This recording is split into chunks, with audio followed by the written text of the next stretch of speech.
So let us now move on to cases where things are inclined. Now let us analyze these questions where some angle is involved.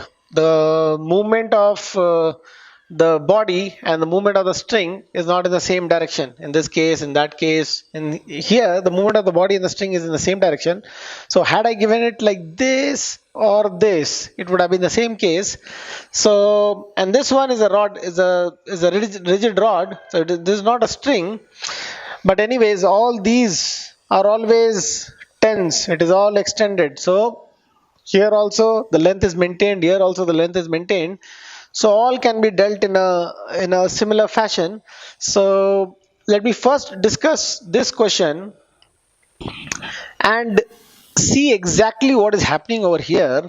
Once we have understood what is exactly happening over here, we'll devise some simple methods of doing it. I'll list those methods over there and you can apply those methods over here. So first thing what I'd like to ask you is, I'll redraw this question. If this body 1 goes down by a certain amount x, will this other body, which is body 2, go here by say amount y, which is equal to x? Will this x be equal to y? That's my first question. Just think, this is your fixed pulley. This is constrained to go horizontally. The tension is such that it is not lifting the body up and it is going horizontally in that direction. So when it goes down by x, will it go this side by y or not? This side. Will it go this side by y or not? That is my question. I hope you have got it right. What I think, it is not going to go by y, it is not going to go by x. If this is x, this y is not going to be equal to x, y is not equal to x. So next I would ask you, why that we'll just see. What do you think? Is y going to be more than x or less than x? The movement over here, say a 2 centimeter movement over here, generates a 2 centimeter movement greater than 2 or less than 2. How much it generates? So think for a while. So what I guess is, if this body moves from this point to this point, this string, now it will be like this. Now the reduction in the string length, whatever was the length earlier, say the length was L1 earlier, now it is L2 this side, the reduction in the length is not equal to y. Your y is greater than that. If I make a, taking this as a center, if I make an arc, this is your L2, that's your, totally was your L1, so this much part is your L2 because I've taken an arc and cut it off. So this much is how much, this green part is how much the string has been reduced by. This green part is not equal to this purple length which was your y. Your y is much greater than that green part. So if you move this much, if you move this purple length, then the string length which is going to go to the other side, the string length which has gone to the other side, which has reduced, is only the green part. So we see that this purple is not equal to green. So the movement, this much movement, this y movement, this y purple movement is going to cause this green movement in the string. It is going to let go of this much of string from this side of the pulley. So that's the green one what we have to find, and this is how much it is going to fall. It is going to fall by the same amount as much it goes. So say this was x, so this is your x. So x is clearly not equal to y. So this is what is happening. I can go further in this diagram to get a relation between x and y. In fact, I'll do that. So if you can look at this part properly, or if we can zoom into this part for a while and then we'll zoom out. So what we have over here is this angle. We know this angle. This angle is theta. So anyways, before I had to get the answer, I wanted you to understand whether this answer is going to depend on theta or not. When it goes down and theta is say 30 degree, that time our 2 movement over here is going to create some movement over there. So we have analyzed and we have known that a 2 movement over here is going to create more than 2 movement over there. Now is that movement dependent on theta or not? And if it is dependent on theta, then if theta is very slant, then the movement is high, or if the theta is quite high, almost 90 degree, then the movement is high. So I'll just repeat my question. I'll make the diagram and reframe the question. Had the case been like this, and you move down by say x amount, which has to be compensated by horizontal movement in this. That time a big horizontal movement is going to compensate for x, or a small horizontal, and the other case is the string was very slant and you move down by x. Then let me just answer it for you. You may pause for a while and think. Yeah, so the point over here is, if it is very slant, it is absolutely slant, then the movement x over here is equal to the movement x over there. Now in this case, it has to go x this way, it has to go some amount this way, that is y this way, such that that x moment is created. So y this way is almost going to release, it is almost going to release y amount of string that way. If you go y this way, it is going to release y amount almost, not totally. Here if you went y that way, it was fully releasing y string that way, and this went down by y. If you went y that way, the string release was y. But if you go y horizontally, the string which will get released will be not y but less than y, almost y but less than y. And if you are like this and you go y this way, you go y this way, and you are here, then the string release is hardly anything. This amount of string release is almost zero. So movement, when you are vertical, then the movement is hardly causing a movement on the other side. That means to have a x movement, this has to be a big time movement. A big time movement when the angle is high. So what we are seeing is, what we are analyzing is, at big angle theta, when the angle theta is big, that time your y is much greater than x, and when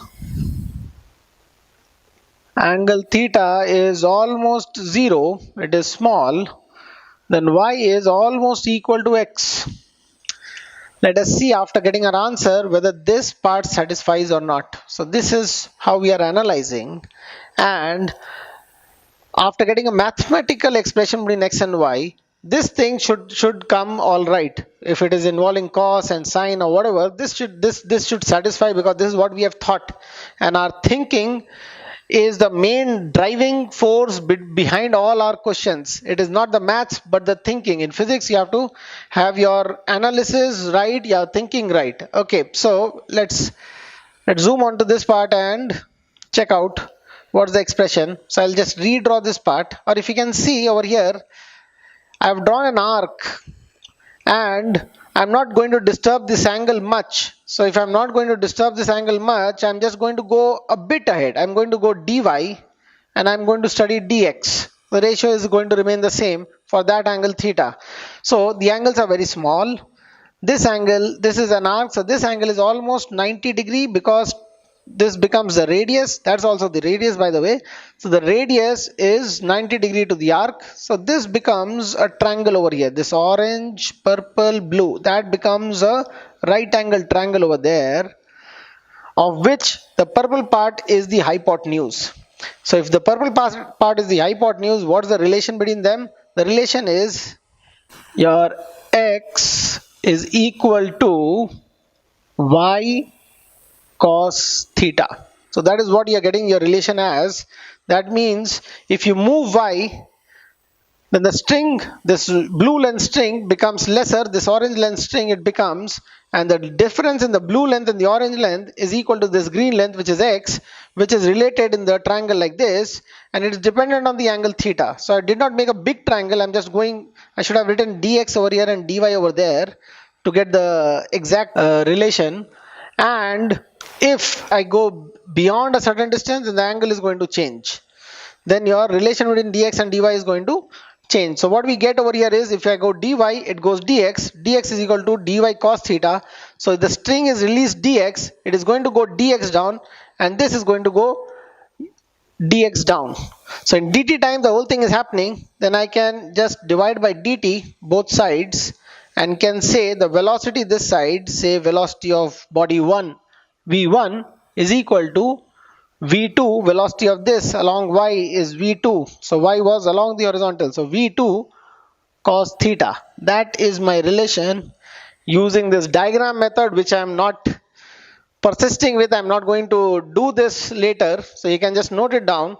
So this is one of the fail-safe methods if you are good in diagrams and all, and plus this kind of diagram is going to be used later on also in dipole, in your wave optics. We are going to use this kind of diagram. So if you draw once or twice this thing, you are going to get the exact thing what is happening.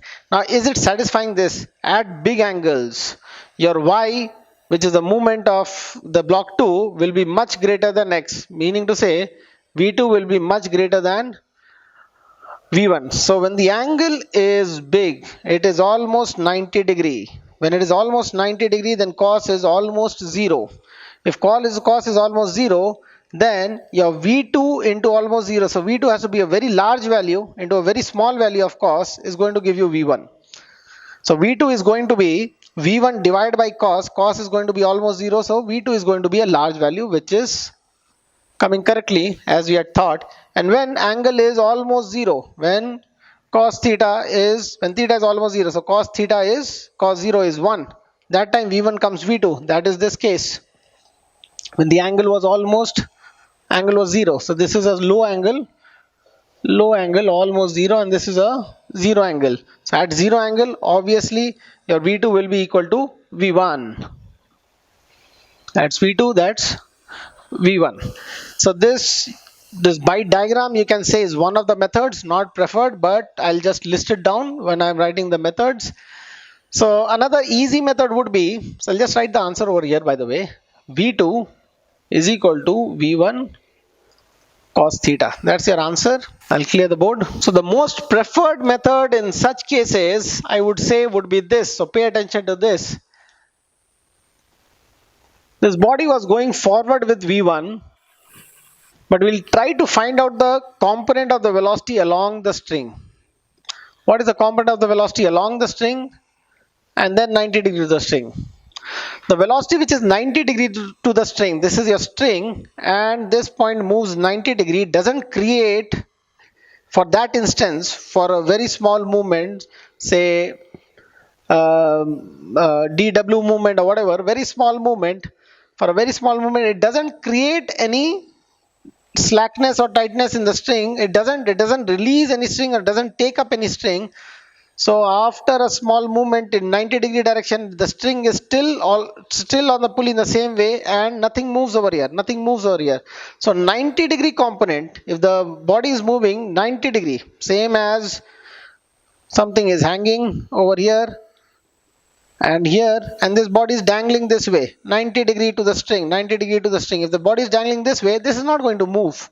It is neither pulling the string nor letting the string go off. So we are going to divide this velocity, the body was moving that way, into two components. So yes, we are going to use our vectors and utilize all that math what we have learned earlier. So vectors is what we are going to utilize now. In the next method, I'm going to utilize calculus. So when you are wondering that why we are doing all those things, everything will get utilized in some question or the other. So those were basic tools like addition and subtraction in earlier classes. So using vectors, we'll divide into two components. So what are the two components? So component this way, this angle is your theta. So this angle is your theta.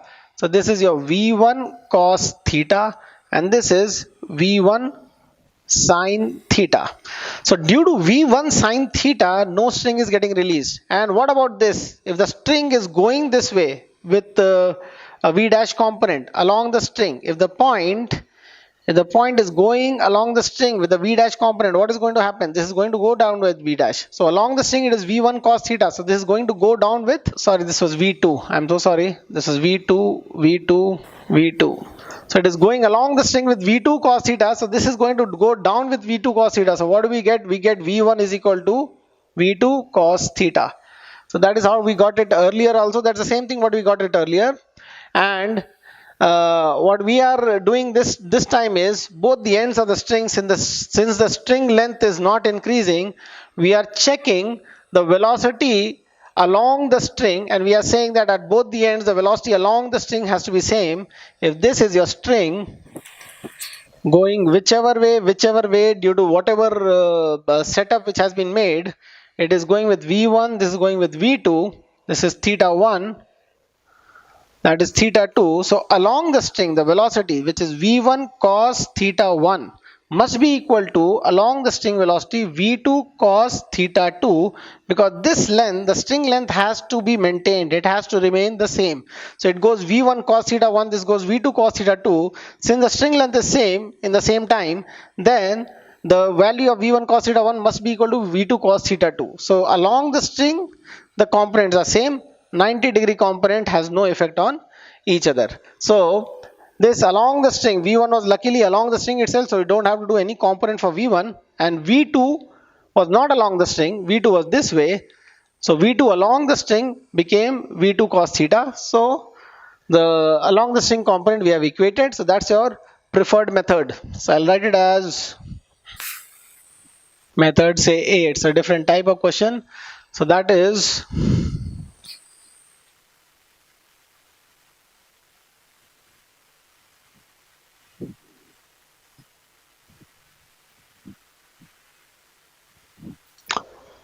velocity of endpoints of a string along the string are equal. So these are the endpoints of a string and the velocities along the string are equal. So I'll do one more method in this, and then we'll use the most preferred method, which is method A, I would say, to solve all these questions. So next method is, another method in this is, you write a geometrical relation between variables, you use your variables and then use calculus to come to the relation between the velocities. So you make a figure where you can write the variables which are changing and not changing. Like if I make this right angle triangle and I call this length as say x2 as a variable, okay, not a constant, x2 as a variable. So and this one, this height of the pulley from this ground, this height is not the length of this, okay, the height over here is a constant, say h, and this length of the string over here from there to there, that's the hypotenuse, is L. So after a certain time, what happens, after a certain time what is happening is the string is going to come over here. So that's your string, new string position and all. So what we see is your x has reduced, x2 has reduced, your L has reduced, h has remained the same. So we can write a relation between x and L and h at any given instant. So at any random instance, initially here when the body was here or there or wherever, the relation between these variables, what are the variables? The distance of the body from this imaginary point, fixed point, the height of the string where it is touching the pulley from their point, and from the body to that point of the pulley. So those three creating a right angle triangle. So what's the relation between them? Relation is x2 square plus h square is equal to L square. That's a relation. What are the variables over here? H is same. When x2 varies, L varies. So we'll differentiate this. We'll differentiate with respect to time, because x2 differentiated with respect to time is going to give you v2. So differentiation of this using chain rule will be 2x2 dx2 by dt. Now x is reducing, so what is happening, your dx itself is negative, your x is reducing, so you can write or leave it. As the sign comes, we'll explain. So suppose x2 was increasing, so suppose you think it was going that way. So this is as if we are writing it is going that way.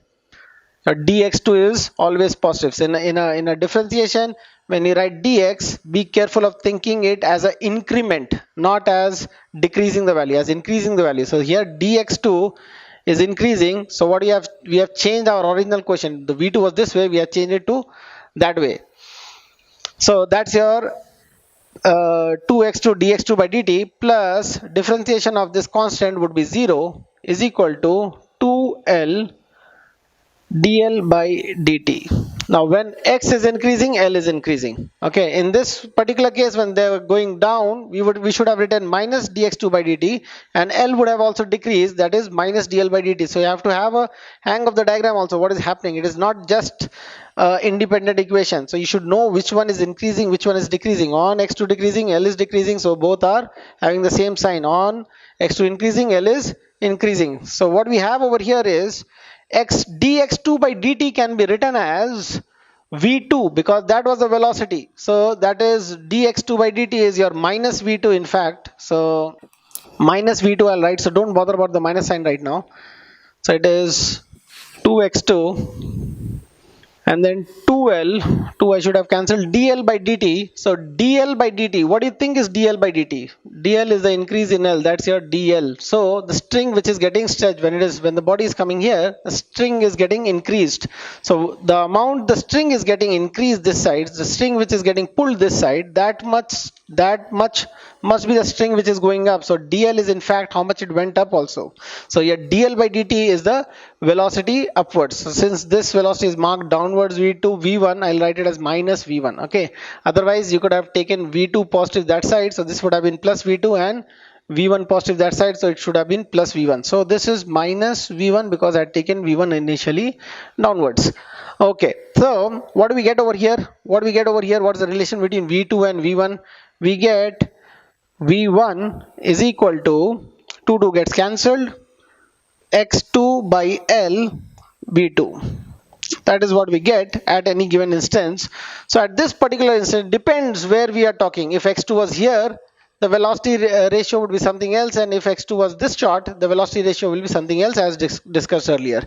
If the x2 was this far off, then the velocity ratio will be almost 1:1, as discussed earlier. So which you can see, if this far off, then x2 is almost equal to the L length, and x2 is almost equal, so x2 by L is 1:1. So x2 is the base of this triangle, L is the hypotenuse, so at that instant it is the cos theta, so x2 by L is cos theta, so we get cos theta times v2. So again we get the same relation what we had got earlier, v1 is equal to v2 cos theta. So this is also a safe method to do, so I'll mention it as method B.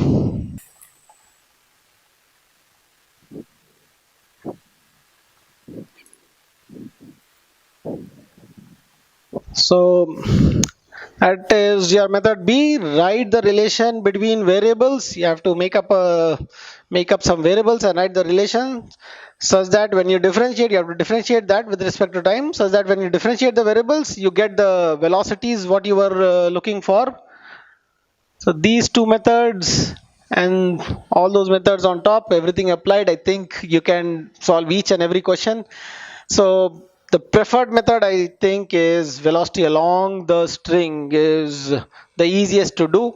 So try this with both the methods, and you see carefully I've taken different heights over here, so that when you apply, you are applying different heights, which doesn't matter. So you are understanding the fact.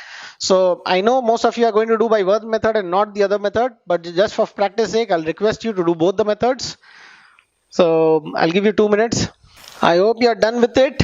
So method 1, method A, what is it? Velocity along the string of this end will be v1 cos theta 1.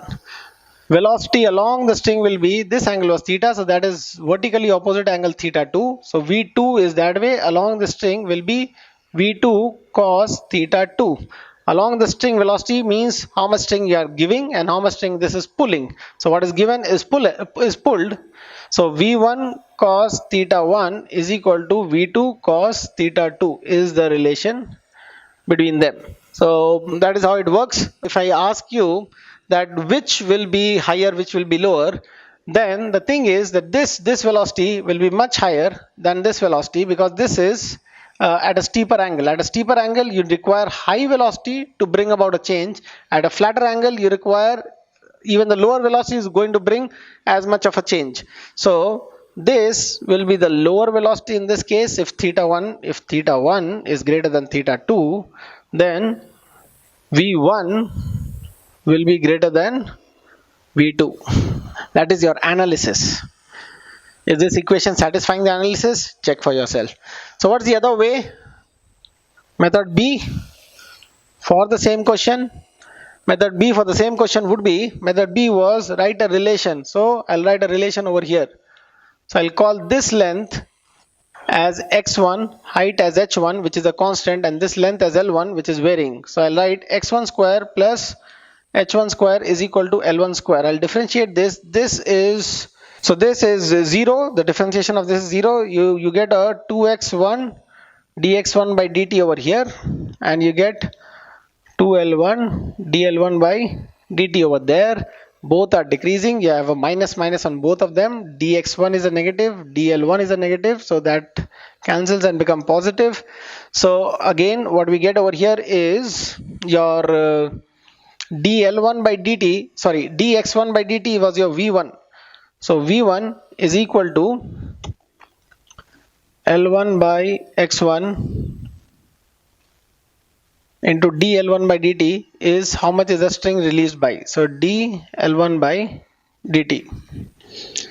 So I'll rather write it as x1 by l1 so that I get in the same format. Okay, and for this string, again you can take some height as h2 height, this length as x2 length, and that l as l2, and what we get is x2 square plus h2 square is equal to l2 square. On differentiating, you get 2x2 dx2 by dt. This time x is increasing, so it is plus only, is equal to 2l2 dl2 by dt. Your dl was what was decreasing over here, and here your dl2, your dl1 was what was decreasing, dl2 is what is increasing. In fact, dl1 is equal to dl2.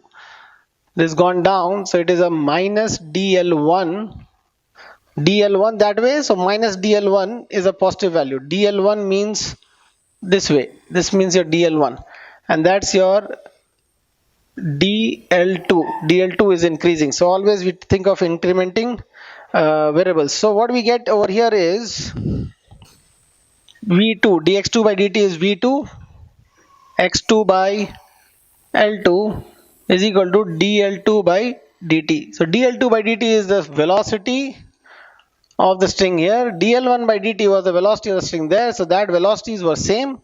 So we can equate this equation and this equation because this and this is same. So what we get over here is x1 by l1 v1 is equal to x2 by l2 v2. x1 by l1 is cos theta 1. So we get cos theta 1 v1 is equal to cos theta 2 v2, cos theta 2 v2. Okay, so no need to do so much.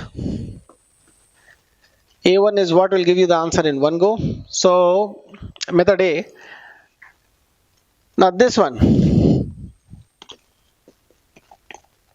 when the rod is slipping, so this end is going down, going forward with velocity v1, and this part is going down with velocity v2. Now before you do the question, can you give me an idea in this particular stage when theta is greater than 45 degrees, then is v1 more or v2 more? So think on that, analyze, don't calculate, analyze, and then you do and see whether your calculation supports your analysis or not. Okay, so what I guess again is a big movement over here is going to give a small movement over there. At 45 degree angles, since it is symmetric, then the movement here should have been the movement over there. So at 45 degrees, somehow when I put theta as 45 degrees, my v1 should come equal to v2 in my resultant answer. So at least that much I should get in my resultant answer. If I get, say, v1 is equal to cos theta times v2, I am wrong, because at 45 degrees it will say v1 is equal to 1 by root 2 v2, which is wrong. So I've already analyzed that at 45 degrees this and this velocity should be same due to the symmetry of the situation. Once I do such analysis, I go ahead with my question. So again we'll use method A, which is along the string. So this was going along the rod. So this angle is theta. V was the horizontal velocity, so along this the velocity is v1 cos theta, and here this is going down and the angle here is phi, which is 90 minus theta. So the velocity along the rod was equal to v2 cos phi, means v2 90 minus theta, which is equal to v2 sine theta. So now this rod is not shrinking, the rod is not getting compressed, so the velocity along the rod and the velocity along the rod over here must be same, so that these 2 points maintain the distance along the rod. So while they are going down, the distance is maintained along the rod. So v2 sine theta is equal to v1 cos theta. So what do we get? We get v1 cos theta is equal to v2 sine theta, and at 45-degree cos theta is equal to sine theta, so v1 comes equal to v2, so I am satisfied. So to write this answer in a better way, I get v1 is equal to v2 tan theta. So you may use method 2 also. I'll show you method 2. Not that not that long, in fact you can use it. It is okay to be used over here. So say this length was y, this length was x, and the length of the rod was say L. So what do we have? At any given instance, x square plus y square, where x and y is variable, is equal to the L square. Length of the rod is constant this time, so L is constant. So on differentiating you get 2x dx by dt plus 2y dy by dt is equal to a 0. Mind you, your dx is increasing, your dy is decreasing. So this dy in fact is negative over here. So minus dy is what is a positive thing over there. So if you write dy by dt, it means so much going up.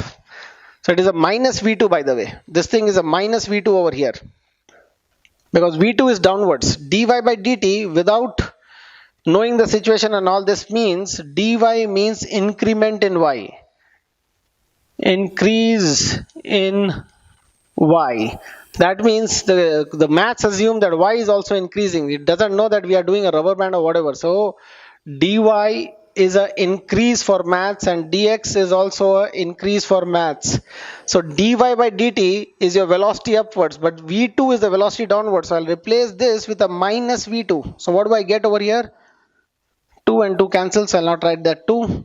X is x, and dx by dt, x was increasing and v1 was also going that way, the same way, which increases x, so not a problem over here. So we'll write v1 over here, and this one is y. 2 I've cancelled. Dy by dt I'll write as minus v2 is equal to 0. So what do I get over here?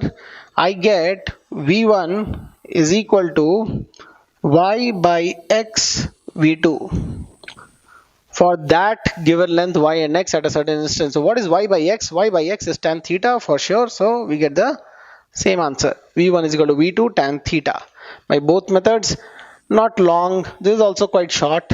Okay, it gives you a good analysis of the dy's and dx's and your calculus, a good hold on your calculus. So you may practice this also at times, but obviously for the exam this would be the shortest if can be applied. So I think we'll do another type now. There are several questions where I can give you at an angle. Practice. If you have doubt, ask me in the class. So I'll give you another kind where a rigid body is on top of another rigid body. So what they call as wedge constraints. So I'll make some wedge and some constraints on that. In the meantime, just reflect back on what you have done. Do a practice question for yourself. Yeah, okay, do this. This is a very common one. People keep asking. It is there in various assignments. So here, if both these bodies are going down with the same velocity u and u, then this would be going up with how much velocity? So this v will be equal to how much? And it's given that the angle over here is same, theta and theta. So What you need to see over here is that this body is going to go absolutely vertically up because the angles are same, the velocities are same. Due to the symmetry, it will be going up. So these are all vertical lines, so it's not coming vertically, just for your information. So it is similar to one of the questions already over there. So try it yourself. And in case one was double the velocity of the other, say this is u and that is 2u, then what is going to happen? What is going to happen is it is going to get pulled on that side more, so the velocity will not be vertical, and if you can find the velocity in that case, very good.